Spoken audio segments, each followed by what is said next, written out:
সকালে বসে গেছি 1 কাপ চা নিয়ে। ওদিকে অনুপম বাজার থেকে মাছ সবজি এগুলো নিয়ে চলে এসছে। এদিকে ডাল সিদ্ধ বসিয়ে দিয়েছি। আজকে টাইমটা খুব শর্ট, ওই জন্য মাছের ঝোল আর ডালের ভর্তা করব। মাছের ঝোলটা ফুলকপি আলু দিয়ে করব, এর জন্য আদা জিরে বাটা আর একটু পেঁয়াজ দেবো। পেঁয়াজ ফোড়ন দিয়ে ফুলকপি আলুটা ভেজে আমি মশলা কষিয়ে গরম জল দিয়ে দিয়েছি। এদিকে ডালের ভর্তাটা মেখে নেব, ডাল সিদ্ধ হয়ে গেছে। শুকনো লঙ্কা রসুন ভাজা আর পেঁয়াজ ভাজা দিয়ে ডালের ভর্তা মেখে নেব। একটুখানি কাঁচা তেল দেবো লাস্টে।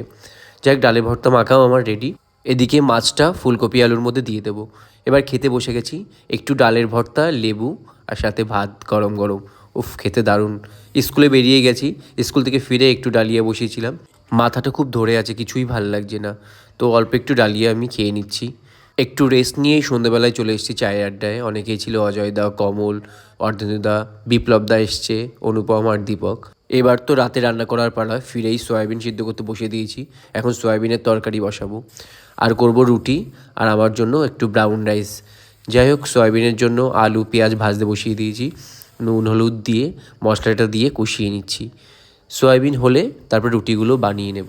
এদিকে অজয়দা এসেছিলো রুমে, অজয়দা সুন্দর গান করছিল, তো আমরা শুনছিলাম সেটাই। তো সয়াবিন রান্না মোটামুটি রেডি, ধনেপাতা দিয়ে নামিয়ে নেব। তো আমরা এবার খেতে বসে গেছি। ভিডিওটা শেয়ার করো, সেভ করো, কেমন লাগলো